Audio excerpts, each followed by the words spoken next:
The 10 o'clock news. Well, if you cannot wait until dry January and are struggling with sober October, you're in luck. There's a new way to have your cocktail and drink it too. All right, Fox 5's Duarte Geraldino raises a glass to come over October. It's Sober October, one of 2 months a year when millions of people press pause on booze. But this isn't just a personal challenge. It's part of a bigger trend that's fueling the growth of a booming industry. The global market for zero-proof or non-alcoholic spirits is estimated to reach a whopping $25 billion. We are a sober bar. What does that mean?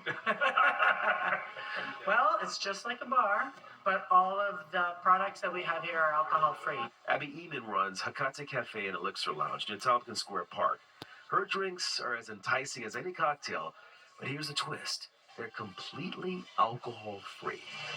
We've been open for almost 3 years now, and we have some competition now. We have other sober bars, actually all of which are currently in this neighborhood.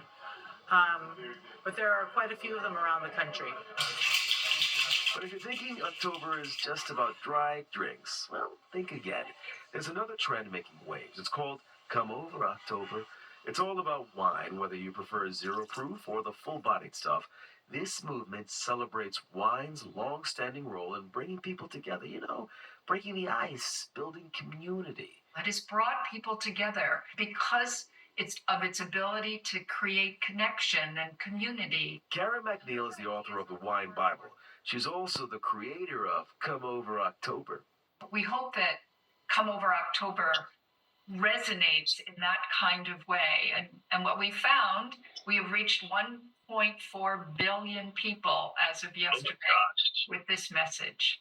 She adds that wine has a way of linking people to a place and time, which is why we always talk about where the grapes were grown and the vintage. Plus, a bottle of wine naturally comes with 4 glasses made for sharing. So whether you're toasting Sober October with a zero-proof drink or pouring a glass for Come Over October, it's all about connection, with or without the alcohol. In the East Village, Duarte Geraldino, Fox 5 News. Yeah, it's a trend that is, taken off, really. Yep. No, for sure. We've got a month for everything. Multiple We months do. for individual months We at this do, point. Yeah. yeah. Tough to keep track of, but there's something for know. everyone, Nick. That's the great thing about this world. Nick, do you think they have zero-proof ouzo? I'm sure it's coming. Maybe. Yeah, but Grappa. What's the fun in grappa, that? right? The other Greek drink is the tsiporo, is what we call. So Yeah. that one's probably hard to make with no alcohol. So, well, let's raise a glass to the weekend. How about that, right? Because it's going to be a beautiful October weekend. What a nice day it was as well today. 73, 60. So above average, and we'll be above average through the weekend. 69.56 is the average. 88 and 37 are the records, and that's not happening anytime soon. Thousands of dock workers are back to work. The International Longshoremen's Association suspended its 3-day strike until January 15th, so they have more time to negotiate a contract with port and shipping representatives. Workers agreed to a 62% wage increase over 6 years after originally asking for a 77% increase. The strike was threatening to disrupt the U.S. economy. If a deal isn't reached by January, the wage hike will be off the table. Well, starting Sunday, mandatory composting expanding to all 5 boroughs. The new rule applies to single-family homes and buildings with more than 4 units. You can compost most food scraps along with food, soil, paper, and yard waste. The city has free bins available to order, or you can use your own. Composting will be picked up on recycling day. Anyone who doesn't comply could be fined starting in April. In the 2019 blockbuster Joker, this Bronx staircase on Shakespeare Avenue made it big in Hollywood, and it's now become a hotspot for tourists. Well, earlier today, a ribbon cutting marked a new chapter for the Shakespeare Stairs. City leaders want to showcase the vibrant and diverse cultures of the Bronx, moving it away from its 2019 fame. The mural, featuring colorful music notes, bright flowers, and faces capturing the Bronx's energy and spirit, is part of a larger effort by the Department of Transportation to showcase art here in the city. Very cool. All right, well, cartoons are jumping out of books and coming to life. The Japanese comic style called manga now has 3D replicas on display in Soho. Fox 5's Richard G. Covas shows us what fantasy fans can expect.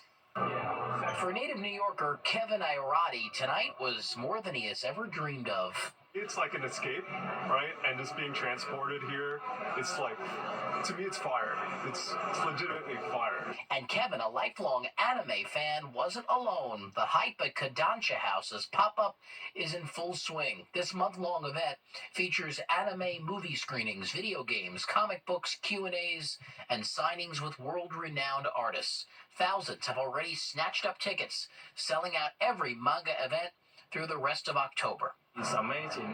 Actually, I'm watching so many anime that I know, I love it. The last few years in particular, there's just been an explosion of interest in Japanese popular culture, and particularly in manga and comics. And this Kodansha House was sort of our way to thank our fans, to really give them back some of that excitement of that first moment of discovery of when they got into Japanese comics. All right, so here's a little explainer for you. Manga, translated from Japanese to English, means comics. And most of these drawings have been made into animated motion pictures called anime.